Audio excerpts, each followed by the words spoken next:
What if I told you that hundreds of American towns once looked like Wall Street in the early 1900s, but you never heard about them because they were burned down, bulldozed, or cut in half by highways? I am not talking about some distant country or ancient history. I am talking about America, your America. And this happened in your grandparents' lifetime. Picture this. You are walking down a street in Tulsa, Oklahoma in 1920. On both sides you see grocery stores with full shelves. There is a movie theater with a line out the door, a doctor's office, a law firm, a hotel, restaurants where families eat dinner together, kids walking to school in clean clothes. People own their homes. They own their businesses. Money moves through the neighborhood from one black hand to another. This place has a name. People call it Black Wall Street. This is Greenwood. Over 30 blocks of black-owned everything, not a few shops here and there. 30 blocks, doctors, lawyers, teachers, shopkeepers, people who built something real.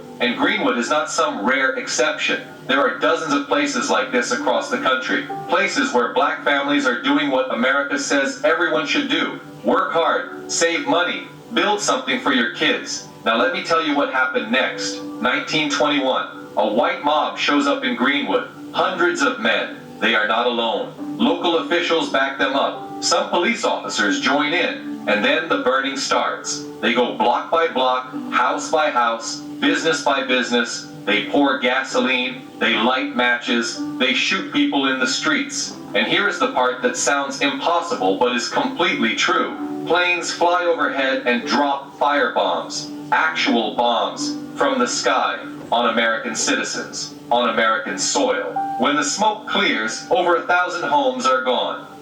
300 businesses destroyed, families dead in the streets, an entire community erased in less than 24 hours. And after it is over, the city does not help rebuild. Insurance companies refuse to pay out claims. The government looks the other way. The wealth just vanishes. 30 blocks of prosperity turn to ash, and nobody is held accountable. You might think Tulsa is a one-time horror. It is not. Rosewood, Florida, a thriving black town, burned to the ground in 1923. Wilmington, North Carolina, 1898. A coup. Yes, a coup. White supremacists overthrow the local government and destroy the black business district. This happens again and again. In small towns, in big cities, the pattern is always the same. Black people build something, white mobs burn it down, the law does nothing. But here is the thing, the burning is just the beginning. What comes next is worse, because it comes dressed up as progress.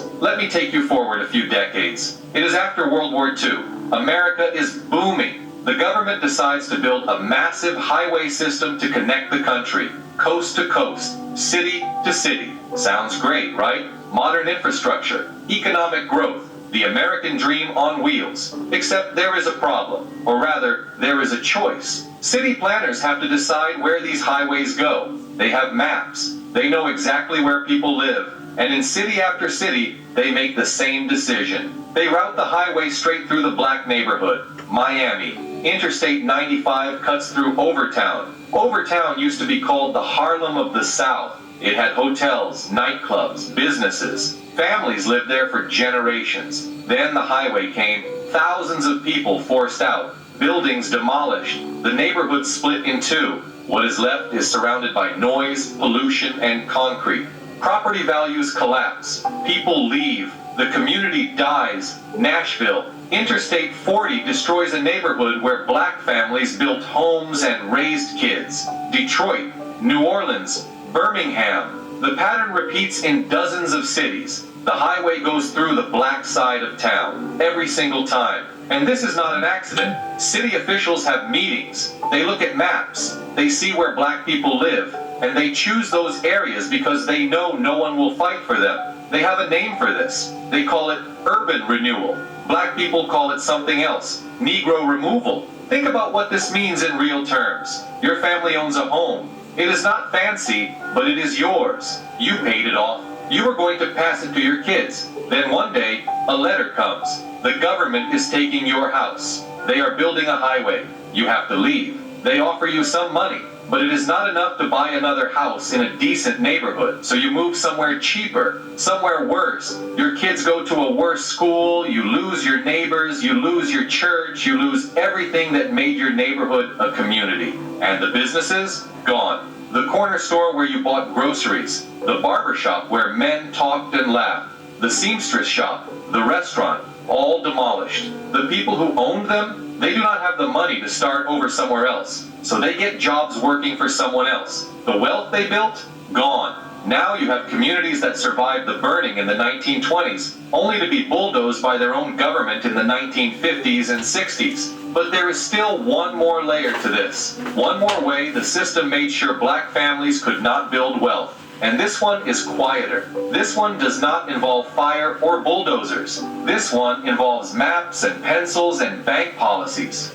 Let me explain redlining. In the 1930s, the federal government creates maps of every major city in America. They color code neighborhoods based on how safe they are for investment. Green means good, yellow means okay, red means bad. And guess which neighborhoods get marked in red? The black ones. Every single time. If you live in a red zone, banks will not give you a mortgage. It does not matter if you have a good job. It does not matter if you have been saving for years. The map says you are a risk, so you get nothing. Insurance companies will not cover your home. Businesses will not invest in your area. Your neighborhood is marked as a place where money goes to die. Meanwhile, white families are moving to the suburbs. The government gives them low-interest loans. They buy homes. Those homes gain value. They build equity. They pass that equity to their kids. Their kids use it to pay for college, start businesses, buy more property. Wealth compounds over generations. Black families, locked out. They cannot buy. They cannot build. They cannot grow. And the neighborhoods that were redlined in the 1930s, many of them are still poor today. Not because the people failed, because the system was designed to make them fail. Before we proceed, subscribe to the channel and tell us in the comments where you are listening from. Let me tell you about something that sounds too crazy to be real, but I promise you, it is. After the Second World War, America decides it needs highways, big ones, connecting every major city in the country. On paper, this sounds great. Progress, modernity, the American dream on wheels. But here's what they do not tell you in history class. Here is the part that got left out of every textbook you ever read. City planners sit down with maps, they look at where people live, they see the white neighborhoods. They see the black neighborhoods, and then they make a choice. They route the highways straight through the black side of town, every single time. Let me give you real examples. In Miami, they build Interstate 95. It cuts right through Overtown. You know what Overtown was before that highway? A thriving black district. People called it the Harlem of the South. Businesses everywhere. Families who owned their homes. A place where black travelers could stop and eat and sleep because white hotels would not let them in. Count Basie performed there. Ella Fitzgerald. Billie Holiday. This was not some rundown area. This was a community with money moving through it. Then comes the highway. They tell people they have to move. They demolish block after block. Homes, businesses, churches. The neighborhood gets split in half. The people who stay, they are stuck between concrete walls and constant noise. Property values drop. People leave. The businesses that survive cannot get customers anymore because nobody wants to drive into a neighborhood that looks like a war zone. Within 10 years, Overtown goes from thriving to dying. Today, you drive through there on Interstate 95, and you do not even know what used to be there. Nashville. Same story. Interstate 40 goes right through a neighborhood where black families lived for generations. They tear down hundreds of homes. A whole community gone. The people who live there scatter across the city. They lose their neighbors. They lose their support systems. Kids have to change schools. Parents lose their jobs because they cannot afford to live close to work anymore. And the city acts like this is just the price of progress. Detroit does it. New Orleans does it. Birmingham, St. Paul, Syracuse, Los Angeles. The pattern is identical in every city. You look at the maps from the 1950s and 60s, and you see highways cutting through black neighborhoods like someone took a knife to them. And this is not because those neighborhoods happen to be in the way. This is because city planners looked at those neighborhoods and decided they were expendable. They have meetings about this, they write reports, they know exactly what they are doing. There are quotes from city officials saying things like, "We need to remove the blight.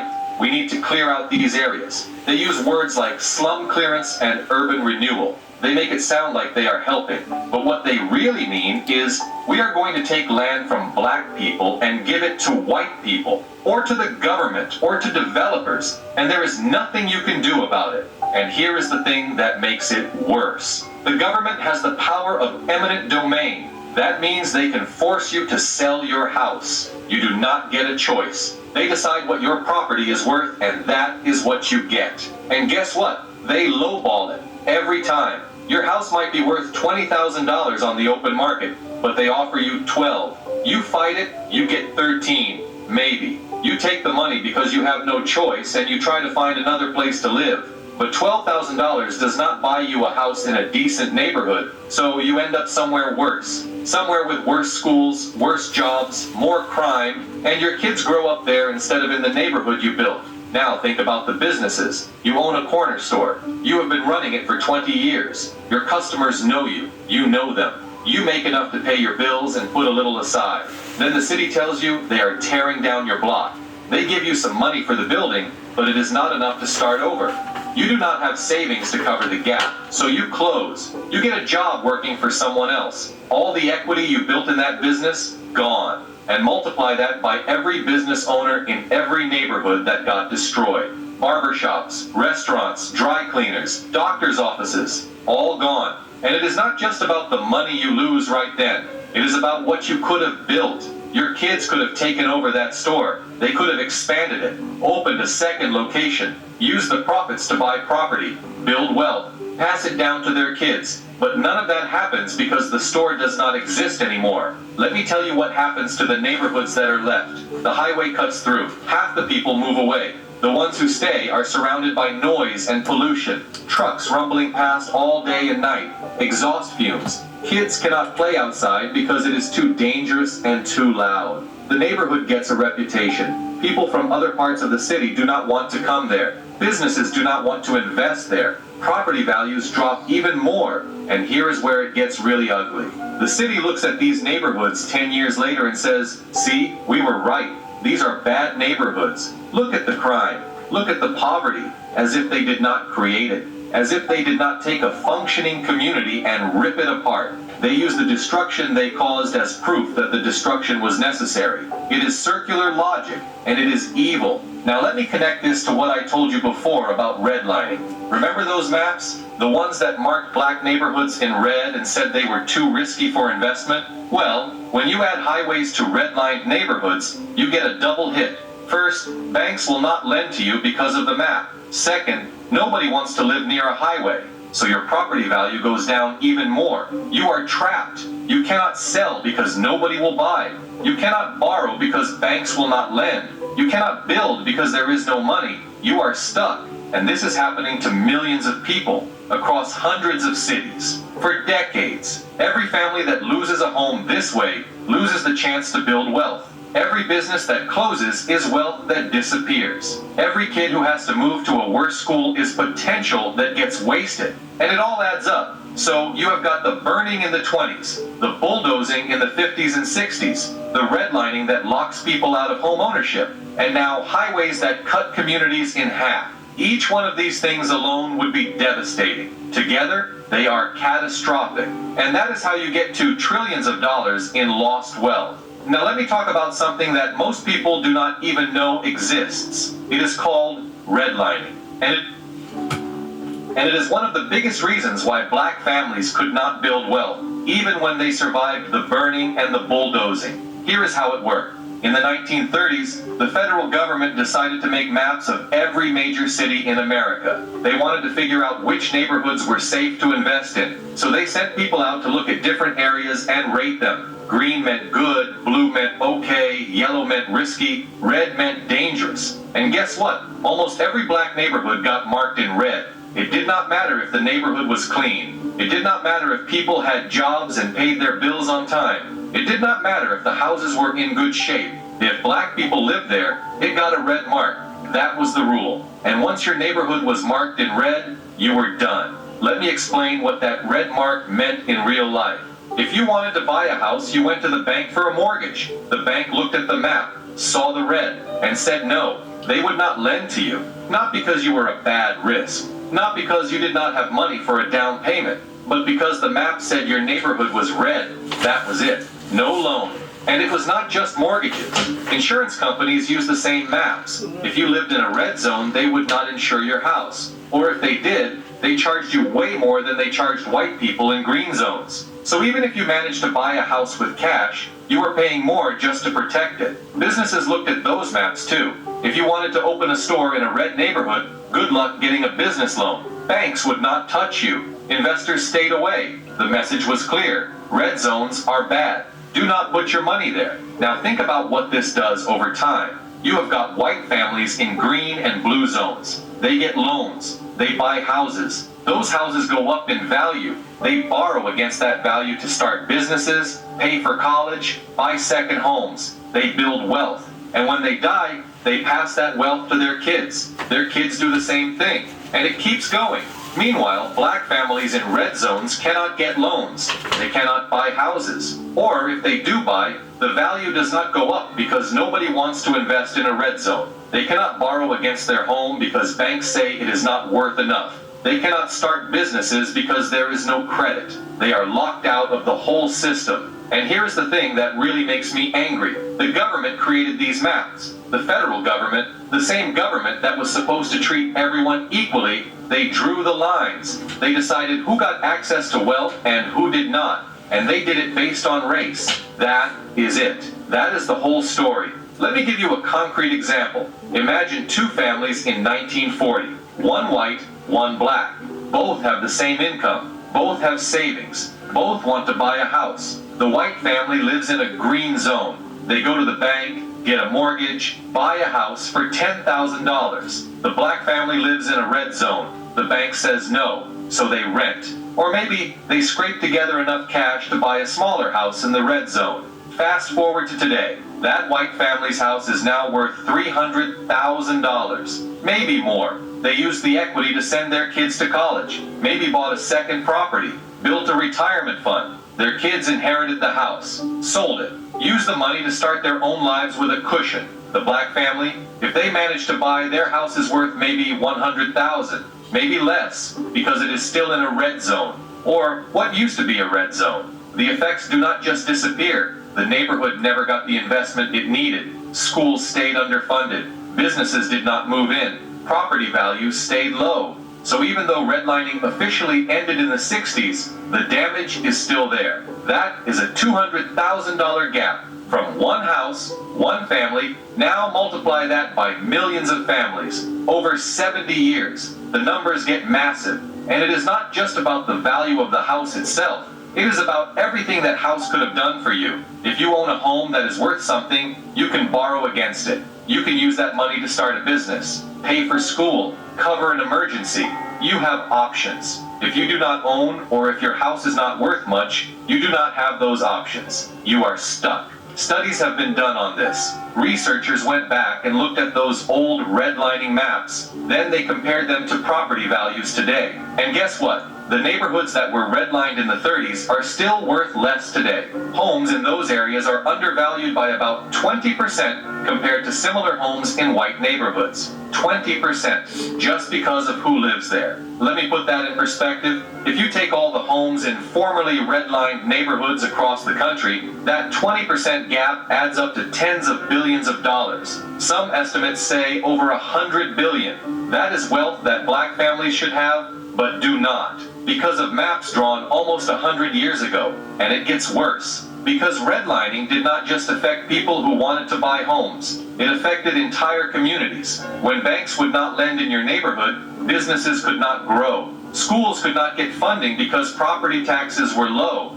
Infrastructure fell apart because there was no money to fix it. The whole area went downhill, not because the people were bad, but because the system refused to invest. So you end up with neighborhoods that look poor, and people drive through and think, well, Those people just did not work hard enough. They did not take care of their community, but that is not what happened. What happened is that the government and the banks decided those neighborhoods were not worth investing in. They starved them. And then they blamed the people who lived there for being hungry. Now, connect this back to everything else I have been telling you. You have got the burning in Tulsa and other towns. You have got the highways that cut through black neighborhoods and destroyed them. And now, you have got redlining, which made sure that even the neighborhoods that survived could not grow. It is layer after layer of destruction. Each one makes the next one worse. And here is the part that should make you furious. All of this was legal. The government did not hide what they were doing. They published the maps, they wrote policies, they trained bank officers to use the maps. It was official,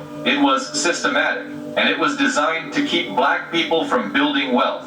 People talk about the wealth gap between black and white families in America. Right now, the average white family has about 10 times more wealth than the average black family. 10 times. And people act like that is some mystery, like maybe black people are just bad with money.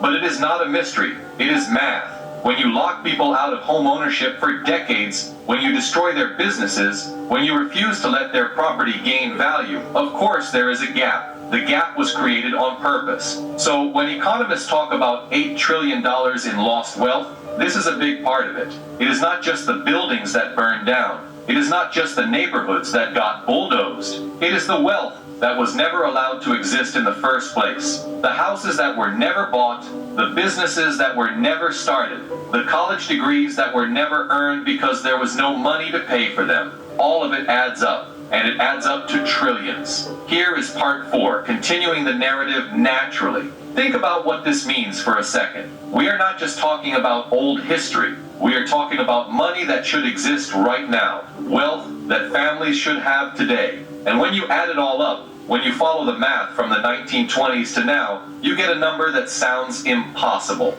$8 trillion. Let me walk you through how economists arrive at that number. Because it is not just made up. It is not some wild guess. It is based on real calculations about what happens when you destroy wealth and then prevent people from building it back. Start with the homes. Take a black family that owned a house in 1940. That house might have been worth $5,000 back then. If that family had been allowed to keep it, if the neighborhood had been allowed to grow like white neighborhoods did, that house could be worth $300,000 today, maybe more. That is how real estate works. Values go up over time. Equity builds. But what if that house was in Greenwood? It got burned down in 1921. The family got nothing. No insurance payout. No government help. They had to start over from zero. So instead of passing a house worth $300,000 to their kids, they passed nothing. That is $300,000 gone, just from one house. Now, multiply that by the thousands of homes that were destroyed in Tulsa alone. Then, add Rosewood, add Wilmington, add all the other towns where this happened. You are already in the billions. But it gets bigger, because it is not just about the value of the house itself. It is about what you can do with that house. You can borrow against it. You can use it as collateral to start a business. You can sell it and use the money to send your kids to college. A house is not just a place to live. It is a tool for building more wealth.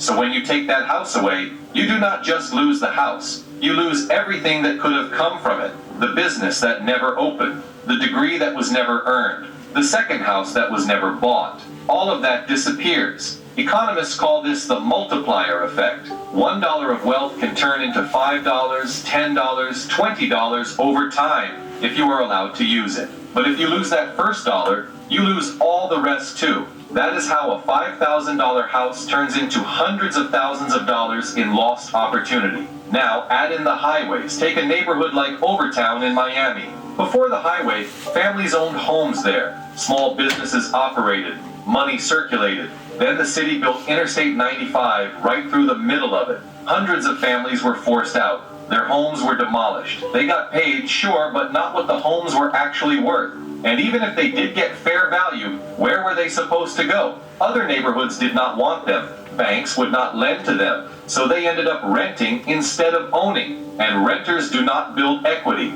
They do not pass wealth down. Take one family from Overtown. Say they owned a home worth $10,000 in 1960. The city paid them $8,000 for it. They used that money to rent somewhere else. By 2000, they had spent all that money on rent. They owned nothing. Meanwhile, a white family that bought a house in the suburbs for $10,000 in 1960, their house is worth $250,000 by 2000. That is a $250,000 gap. From one family, one house, one highway, multiply that across every city where highways destroyed black neighborhoods. Miami, Detroit, New Orleans, Nashville, St. Paul, the Bronx, Los Angeles. We are talking about tens of thousands of families, tens of billions of dollars in lost wealth, just from the highways. Then you add redlining on top of it, and this is where the numbers get really big, because redlining did not just affect people in the 1930s. It affected everyone who came after. If your grandparents could not buy a house because they lived in a red zone, your parents started with less. And if your parents started with less, you started with less. The gap just keeps growing. Studies show that homes in majority black neighborhoods are undervalued by about 20% compared to identical homes in white neighborhoods. 20%. Not because the houses are worse, not because the neighborhoods are more dangerous, just because of who lives there. That is racism baked into the market. Take that 20% gap and apply it to every black-owned home in America.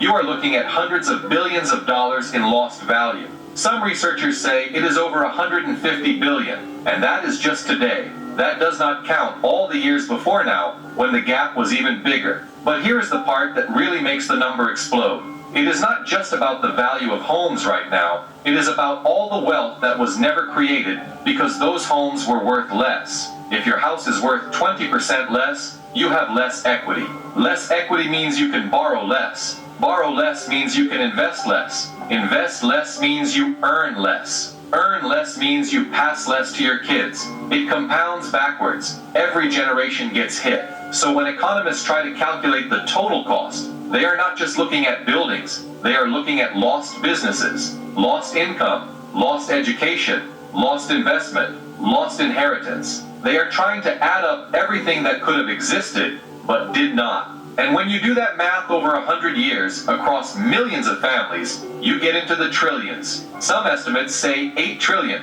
Some say more, some say less, but even the most conservative numbers are massive. We are talking about wealth that would have changed entire communities, that would have funded schools, hospitals, businesses, that would have lifted families out of poverty and kept them out. And here is the thing that makes it even worse. That wealth did not just disappear. It went somewhere. When a black neighborhood got bulldozed to build a highway, somebody made money. Construction companies, real estate developers, the white neighborhoods that got better access because of that highway. When banks refused to lend in black neighborhoods, they lent that money somewhere else. To white families, to white businesses. The wealth did not vanish. It got transferred. So you have got one group of people losing trillions, and another group gaining trillions, over the same time period, because of the same policies. That is not an accident. That is not bad luck. That is a system working exactly the way it was designed to work. And the wildest part? Most people do not even know it happened. They look at the wealth gap today and think it is just natural. Like some people are good with money and some are not. But it is not natural. It was created on purpose. With maps and laws and bulldozers and fire. The thing that really gets under your skin is how we keep lying to ourselves about it. America has this story it loves to tell. Work hard, play by the rules, and you will make it. Pull yourself up by your bootstraps. Anyone can succeed here. It does not matter where you come from or what you look like. Just work hard enough and you will get yours. And look, some people do make it. That part is true. But that story leaves out a pretty important detail. It leaves out the part where millions of people never got bootstraps in the first place, where the boots got burned off their feet, where someone came along and cut the straps